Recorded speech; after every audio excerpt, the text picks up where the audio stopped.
Hi అండి. నేనైతే ఈరోజు మోతీచూర్ లడ్డు అయితే చేశాను. రాఖీ స్పెషల్ అని చెప్పేసి మోతీచూర్ లడ్డు అయితే చేశాను. ఈ లడ్డుకు కావాల్సినవి అయితే శనగపప్పు అండి. నేనైతే శనగపప్పుతో చేశాను. ఈజీగా చేసుకోవచ్చండి. పిండి కన్నా ఈజీగా శనగపప్పుతో అయితే చేసుకోవచ్చు. పప్పునైతే 2 టైమ్స్ అలా కడిగేసుకొని ఒక 3 to 4 అవర్స్ అయితే నానబెట్టుకోవాలి. ఈ విధంగా మొత్తం నానిపోతుందండి. నానిపోయాక వాటర్ వంపేసుకొని ఒక 1 టైం అలా కడిగేసుకొని మిక్సీకి అయితే పట్టుకోవాలి. కొంచెం గరుకుగా అండి, కచ్చపక్కగా అయితే మిక్సీకి అయితే పట్టుకోవాలి. మరి మెత్తగా కాకుండా. దీనికోసం ఒక కడాయి పెట్టుకొని అందులో అయితే ఆయిల్ అయితే వేడి చేసుకోవాలి. వేడి చేసుకున్న ఆయిల్లోనే పిండి కొద్దిగా వేసుకొని అయితే తీసేసుకోవాలండి. మరి దీన్ని అయితే మాడనివ్వద్దు, ఎక్కువ ఫ్రై అయితే చేయొద్దండి. ఎందుకంటే లడ్డు అనేది గట్టిగా వస్తుంది కాబట్టి ఆయిల్లో అలా వేసి కొద్దిసేపట్లోనే తీసేయాలి.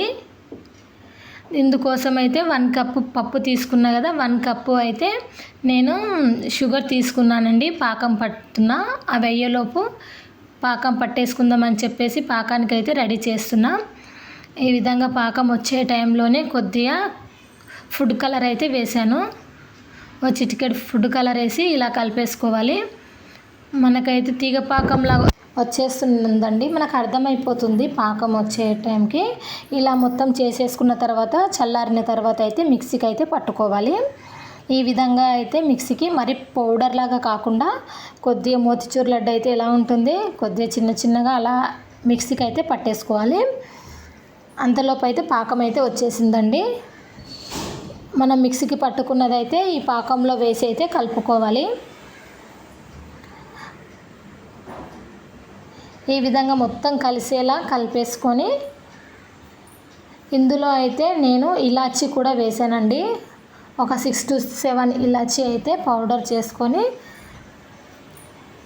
వేసుకోవాలి లాస్ట్లో అయితే.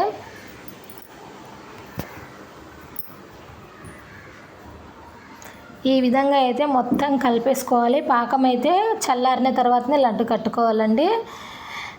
కొంచెం పాకం ఎక్కువైందంటే మళ్ళీ సిమ్లో పెట్టి అయితే ఒక్కసారి నాకు కొద్దిగా పాకం, కొంచెం షుగర్ పాకం అయితే కొద్దిగా ఎక్కువ అనిపించింది. మళ్ళీ నేనైతే గ్యాస్ పైన పెట్టి అయితే సిమ్లో పెట్టి ఈ విధంగా అయితే కలిపేసుకున్నాను. మొత్తం అయితే పోయిందండి. ఈ విధంగా అవ్వగానే కొద్దిగా అది ఆరకముందే అయితే నేను 1 స్పూన్ అయితే గీ అయితే వేసుకున్నాను. మీ ఇష్టం. గీ అయితే కంపల్సరీ అని ఏం లేదండి. లడ్డు గీ వేయకపోయినా అంటే మంచిగానే వస్తుంది. నేనైతే 1 స్పూన్ అయితే వేసాను.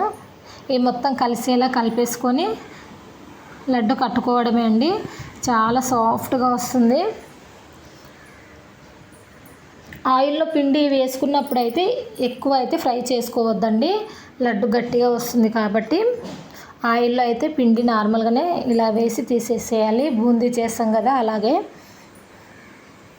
ఈ విధంగా మనకు ఇష్టం ఉన్న సైజులో అయితే లడ్డు అయితే కట్టుకోవచ్చండి. డ్రై ఫ్రూట్స్ అయితే మీ ఇష్టం, డ్రై ఫ్రూట్స్ అయితే వేసుకోవచ్చు. ఈ విధంగా మొత్తం లడ్డూలు అయితే కట్టేసుకున్నానండి. 1 కప్పు శనగపిండికి అయితే ఈ సైజులో అయితే 12 అయితే అయ్యాయండి. చాలా ఈజీ ప్రాసెస్ అండి. పిండి కన్నా అయితే పప్పుతో అయితే చాలా ఈజీగా తొందరగా అయితే అయ్యాయి. ఒక్కసారి ఎవరైనా సరే పప్పుతో అయితే ట్రై చేసి చూడండి. ఈ ప్రాసెస్లో 1 కప్పు పప్పుకి 1 కప్పు షుగర్ అయితే పర్ఫెక్ట్గా సరిపోతుందండి. మనకే కదా అని చెప్పేసి నేను లడ్డు సైజు అయితే కొద్దిగా పెద్దగానే కట్టేశాను. మీ ఇష్టం, లడ్డు సైజు మీ ఇష్టం ఉన్నంత అయితే కట్టుకోవచ్చు. చాలా ఈజీగానే వస్తుందండి.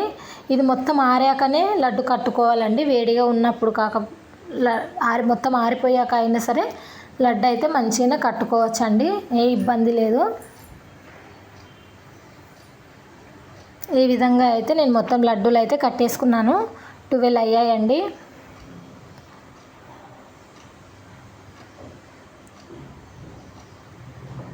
చాలా మంచిగా వచ్చాయండి. చాలా ఈజీ ప్రాసెస్ కూడా. పప్పుతోనైతే సింపుల్గా చేసుకోవచ్చు. ఒక్కసారి చూడండి, చాలా బాగా వచ్చాయండి. ఒక్కసారి ట్రై చేయండి. ఓకేనా? Thank you. నా ఛానల్ని సబ్స్క్రైబ్ చేయడం మాత్రం అస్సలు మర్చిపోకండి. Thank you.